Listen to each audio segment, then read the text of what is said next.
Selamat pagi. Perkenalkan, kami dari kelompok 1 Hukum Perusahaan Kelas E. Di sini kami akan mempresentasikan mengenai pengantar hukum perusahaan. Saya Erlin Junior dengan NIM 20017. Saya Betaria Aldina Krisyanida dengan NIM 30357. Perkenalkan, saya Fauzia Hernawati dengan NIM 30396. Perkenalkan, nama saya Maria Regina Sepin dengan NIM 30. Perkenalkan, nama saya Margarita Sheila Valencia Febina dengan NIM 30408.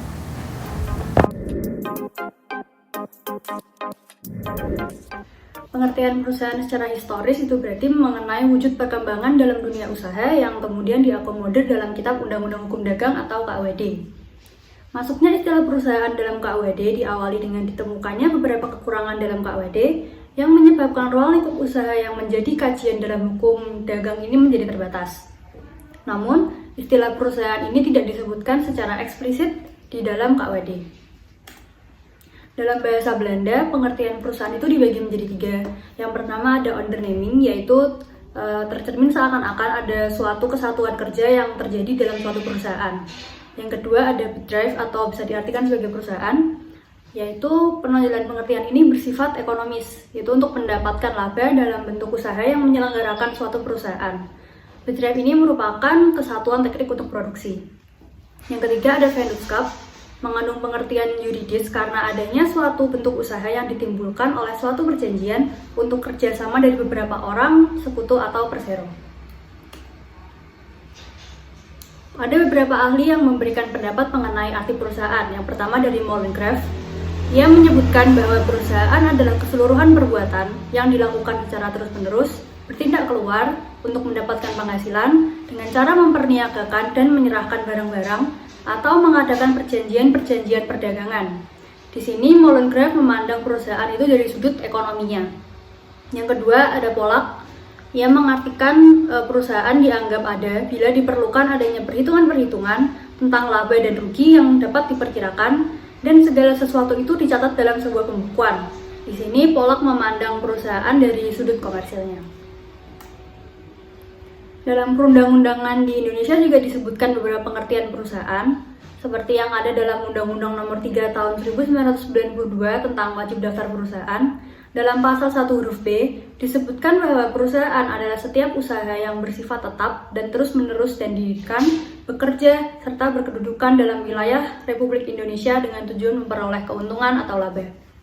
Yang kedua, dalam Undang-Undang Nomor 8 Tahun 1997 tentang dokumen perusahaan, dalam pasal 1/2 menyebutkan bahwa perusahaan adalah bentuk usaha yang melakukan kegiatan secara tetap dan terus-menerus dengan tujuan memperoleh keuntungan dan atau laba, baik yang diselenggarakan oleh perseorangan maupun badan usaha, baik berbentuk badan hukum maupun bukan badan hukum, yang didirikan dan berkedudukan dalam wilayah negara Republik Indonesia. Nah, unsur-unsur perusahaan berdasarkan Mahkamah Agung Belanda yaitu yang pertama ada bentuk usaha, kedua, diselenggarakan oleh perseorangan maupun badan usaha, baik berbentuk badan hukum maupun bukan badan hukum. Ketiga, melakukan kegiatan secara tetap dan terus-menerus. Keempat, bertindak keluar dengan cara memperniagakan atau mengadakan barang-barang. Kelima, kegiatan perekonomian yang meliputi bidang industri, perdagangan, jasa, pembayaran, dan sebagainya.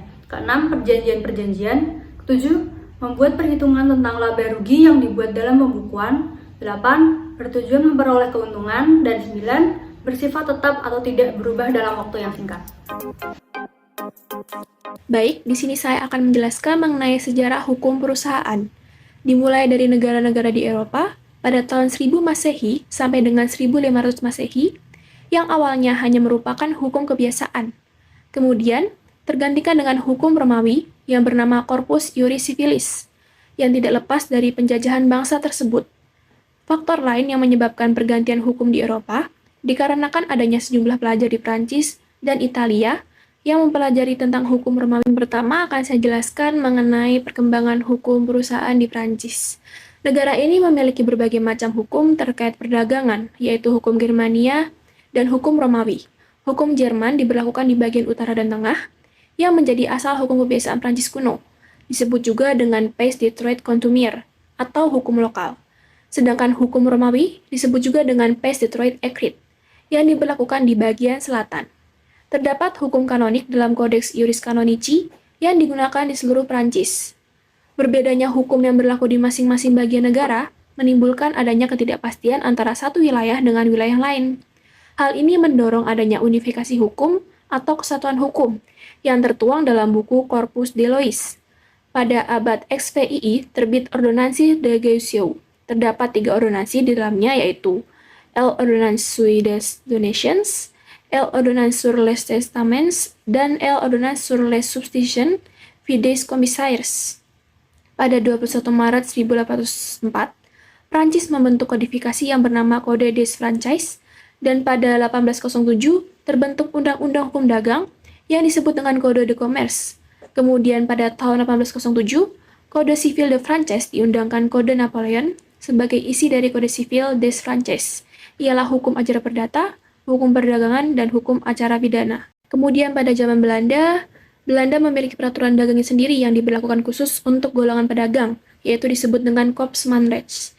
Sejarah hukum dagang Belanda mendapat pengaruh besar dari hukum dagang yang berkembang di Prancis Selatan dan Italia. Pada abad ke-16 sampai 17 terdapat pengadilan saudagar yang berfungsi untuk menyelesaikan masalah perniagaan. Pada abad 17 terdapat kodifikasi hukum dagang yang pelaksanaannya belum sepenuhnya.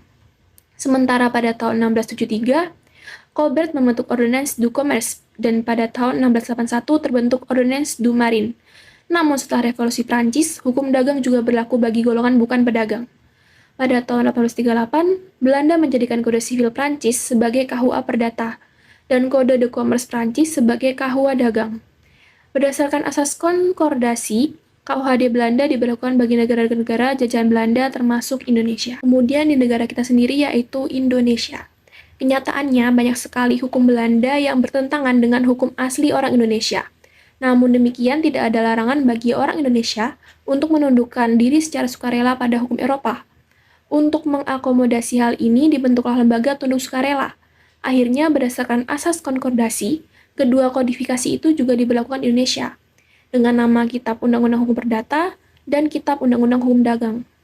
KUHD sendiri dipublikasikan pada tanggal 30 April 1847 dalam STB 1847-23 yang mulai berlaku pada tanggal 1 Mei 1848. Sumber hukum perusahaan adalah setiap pihak yang menciptakan kaidah atau ketentuan hukum perusahaan. Pihak-pihak tersebut dapat berupa badan legislatif yang menciptakan undang-undang, pihak-pihak yang mengadakan perjanjian sehingga menciptakan suatu kontrak, hakim yang memutus perkara sehingga menciptakan jurisprudensi, ataupun masyarakat pengusaha yang menciptakan kebiasaan atau konvensi dalam kegiatan berusaha. Maka hukum perusahaan itu terdiri atas kaidah atau ketentuan yang tersebar dalam peraturan perundang-undangan, kontrak, jurisprudensi, dan kebiasaan atau konvensi yang menjadi acuan dalam kegiatan berusaha atau bisnis. Sumber hukum perusahaan yang berkaitan dengan peraturan perundang-undangan meliputi Kitab Undang-Undang Hukum Dagang, Kitab Undang-Undang Hukum Perdata, dan peraturan perundang-undangan lainnya yang mengatur tentang hukum perusahaan sebagaimana yang disebutkan dalam slide. Kemudian, adapun kontrak perusahaan yaitu sumber utama hak dan kewajiban serta tanggung jawab para pihak apabila terjadi perselisihan. Sumber hukum perusahaan yang ketiga adalah jurisprudensi, yaitu sumber hukum perusahaan berupa putusan hakim yang dianggap sebagai dasar yang adil sehingga dapat diikuti oleh para pihak apabila terjadi sengketa di bidang hukum perusahaan. Kemudian yang terakhir adalah kebiasaan. Kebiasaan itu meliputi kebiasaan yang dapat diikuti oleh para pemilik perusahaan harus memenuhi kriteria. Yang pertama, perbuatan yang bersifat keperdataan, kemudian harus berkaitan dengan hak dan kewajiban yang harus dipenuhi, kemudian tidak boleh bertentangan dengan undang-undang dan kesusilaan, dan yang terakhir adalah dapat diterima oleh masyarakat. Ruang lingkup hukum perusahaan tersebut terdiri dari bentuk usaha, kegiatan usaha, dan jenis usaha. Yang pertama adalah bentuk usaha. Bentuk usaha adalah organisasi usaha dan badan usaha yang menjadi wadah penggerak setiap jenis kegiatan usaha yang disebut bentuk hukum perusahaan. Untuk bentuk badan usaha tersebut terdiri dari badan hukum dan yang tidak badan hukum. Untuk badan hukum itu berdasarkan pada Undang-Undang Nomor 40 Tahun 2007 tentang perseroan terbatas, terdiri dari perseroan terbatas, koperasi yang termasuk dalam BUMS. Dan untuk Undang-Undang Nomor 9 Tahun 1969 itu terdiri dari koperasi perusahaan umum atau perum dan perusahaan perseroan atau persero yang termasuk dalam BUMN. Untuk yang tidak badan hukum itu terdapat di dalam KUHD. Dalam KUHD ini terdiri dari firma dan persekutuan komanditer atau CP. Kemudian untuk kegiatan usaha adalah berbagai jenis usaha di bidang perekonomian yang meliputi bidang perindustrian, perdagangan, perjasaan, dan keuangan atau pembiayaan, dan lain-lain. Untuk unsur-unsur kegiatan usaha itu ada yang terdapat dalam bidang perekonomian dan juga dilakukan oleh pengusaha serta tujuannya untuk memperoleh keuntungan dan atau laba tersebut. Untuk jenis usaha ada perindustrian. Dalam perindustrian ini meliputi kegiatan eksplorasi dan pengeboran minyak, penangkapan ikan, pengelolaan kayu, barang, kerajinan, makanan, dan sebagainya. Untuk perdagangan meliputi kegiatan jual beli retailer, ekspor impor, bursa efek, restoran, dan lain sebagainya. Untuk pertanian, yaitu ada bidang usaha yang berkaitan dengan tanah atau bumi dan air. Untuk ekstraktif, yaitu usaha untuk mengumpulkan apa yang sudah disediakan alam, seperti pengumpulan mutiara, pengerukan pasir, pengumpulan batu, dan sebagainya. Untuk bidang usaha, untuk bidang jasa meliputi kegiatan antara lain transportasi, perbankan, perbengkelan, salon kecantikan, dan sebagainya. Serta untuk pembiayaan antara lain meliputi modal ventura, leasing, factoring, consumer, dan lain sebagainya. Selanjutnya ada karakteristik dalam menjalankan usaha. Karakteristik wirausahawan dalam menjalankan usaha menjadi faktor yang sangat menentukan keberhasilan usaha. Selain itu, karakteristik usaha juga sangat menentukan bagi keberlangsungan dan kesuksesan suatu usaha. Menjadi seorang wirausahawan memerlukan kerja keras, keuletan, kreatif, dan inovatif, serta keberanian untuk mengambil risiko. Karakter-karakter tertentu diperlukan wirausaha untuk dapat sukses sebagai wirausaha. Karakteristik wirausaha yang merupakan faktor internal yang menentukan kesuksesan usaha menunjuk pada karakter-karakter seperti memiliki semangat tinggi, memiliki keinginan untuk selalu berinovasi, selalu menerima tanggung jawab dengan sebaik mungkin, ingin berprestasi yang sangat tinggi, dan berani mengambil resiko. Seorang wirausahawan dituntut selalu optimis dan berpikiran positif dan kreatif untuk menghadapi segala keadaan dalam lingkungan usaha yang sangat dinamis. Karakteristik wirausahawan menjadi faktor yang sangat menentukan kesuksesan suatu usaha. Selanjutnya, ada karakteristik usaha. Karakteristik usaha juga menentukan kesuksesan suatu usaha.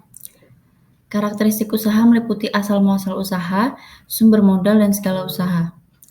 Seorang wirausahawan yang memulai usaha atas inisiatifnya sendiri memiliki kemungkinan lebih berhasil dari wirausahawan yang meneruskan usaha orang tuanya.